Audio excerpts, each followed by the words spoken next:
Okay. See this stuff here? Briquettes, right? Briquettes. Newspaper. Thermometer. Hooks. Handle to get them off. Charcoal bucket. Charcoal chimney. And a pit barrel cooker. 2 holes right here to hold those 2 rebar rods. They go through from one side to the other, and you hang the hooks in here, and the meat hangs there like a rack of ribs on a meat hook. There's coals down there, and this thing cooks ribs with a lid for 4 hours. I'm entering a rib contest today. Heidi and I at the campsite here, and she'll show you how I do this. If you've never used a chimney before, very simple. Bottom of it. You put some paper in. I'll get one more in there.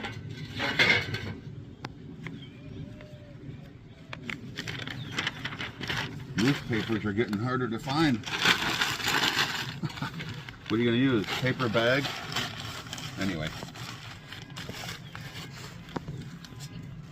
Find a good spot in the soil. It won't hurt the soil. You fill that thing up with coals. They say count 40 of them, but this is about that.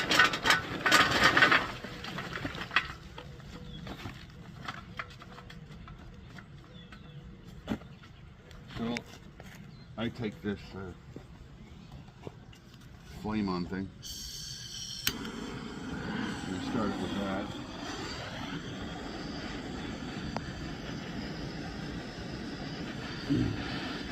Why use this chimney?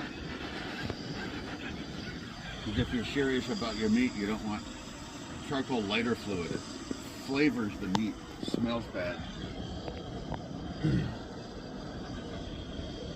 This is just wood, paper, you know. Smells like a wood fire. That's what you're going to do anyway. So I have some smoker wood in the truck over here. But it's not open. Anyway, I got a bucket of chunks of prunings from a plum tree we have at home and an apple tree. Anyway, that's how it starts. You just get that fire going with paper underneath it, and amazingly, Heidi's choking.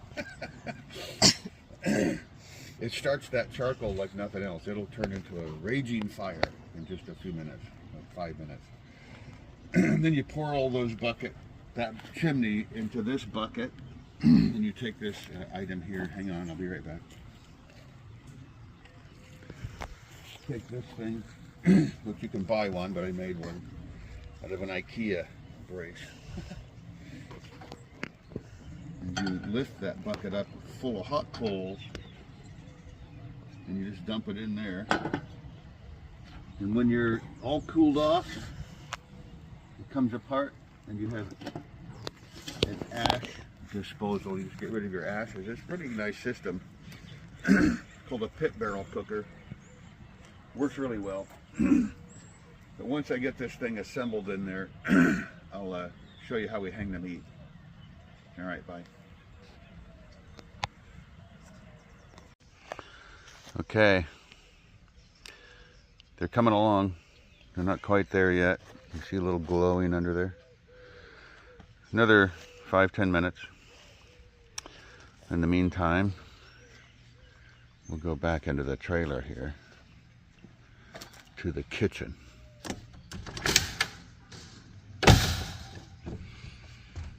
And you'll see the ribs all set up. There's 2 racks. There's a 3rd rack.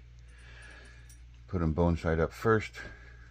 Sprinkle them with this stuff. 3 ingredients. Kinder's The Blend, salt, pepper, and garlic. And of course, a very little bit of this, because people don't like it hot, but the door's open and the dogs are trying to run out. I better shut it off. All right, we'll get her going. Right, so when you get this on there, as Cowboy Kent Rollins says, do it from on high. I'm trying to do this through the camera and that's weird. Heidi says I get it everywhere, but I'm really trying to cover every bit of it. Some of it bounces, and of course gets on the counter. So there's that stuff. Now we try this stuff. Very little. Voila. Oh, it's a bit heavy. So then you flip it over to the other side, and we start hanging them. I'll show you that in a bit. So we take these hooks. This one goes over the rebar, and the meat hook hangs there. But with ribs, you have a thin area and a thicker area, because sometimes after cooking for a long time, these ribs fall off the hook because they fall off the bone if they're cooked long enough. You want the thicker area. You count 1, 2 ribs go underneath that one. And there you go. You're hooked up. Do that with the other 2. This one's reversed. 1, 2 ribs. You put this back. 1, 2 ribs. Get a hold of it here. And we're ready now. Get that meat juice off of me a little bit. We take the coals. They're ready to go. Dump them into the bucket here. You might want to wear gloves doing this. I don't. I've done it a few times. It leaves a little spot on your lawn there with the dirt. And you take one of these here rods and you spread them around, make them nice and even,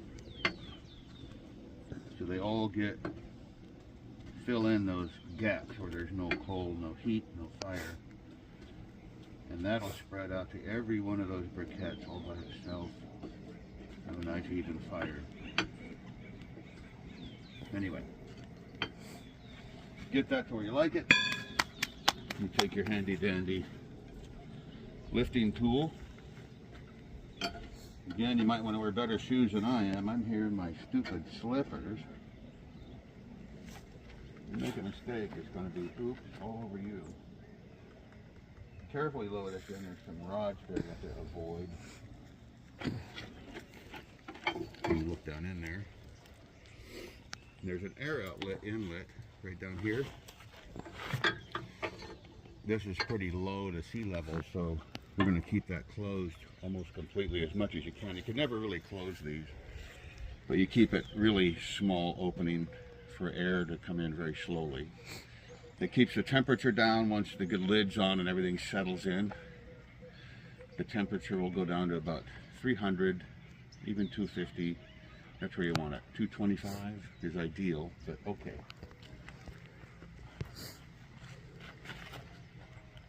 We stick our rods in. And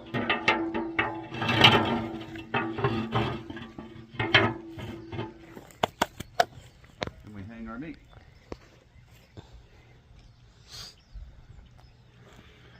If these racks were much longer, they would touch the coals. That wouldn't be good.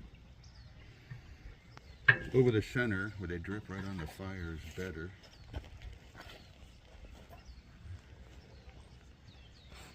All this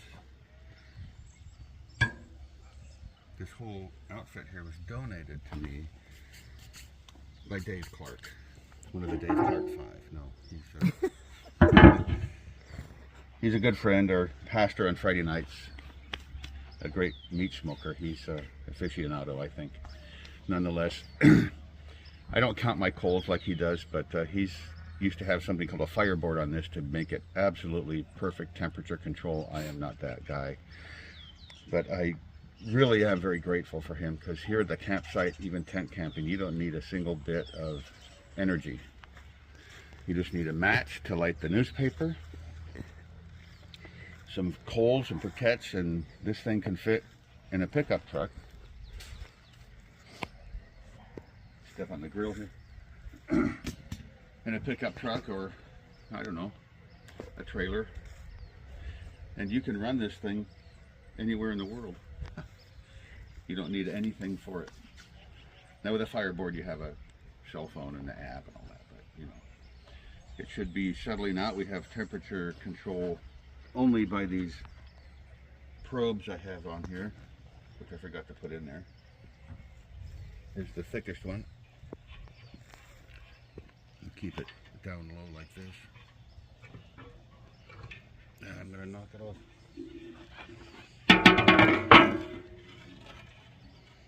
There we go. Don't fall off. There we go.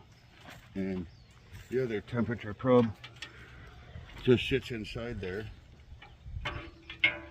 to show how hot it is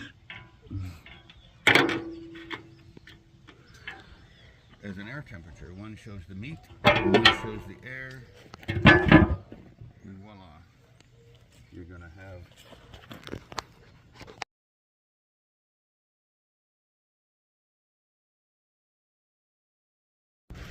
so here it is, all done for the contest. Smoky, delicious, 3.5 hours, ready to go. Bye. So we have 7 entries overall. Dark and saucy.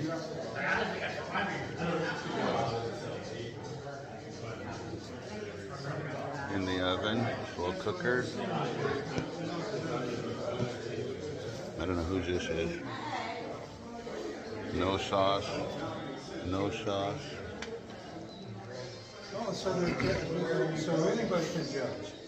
A little bit raw, and not enough to go around, so there was a mission. Number 1 looked like. See what we get.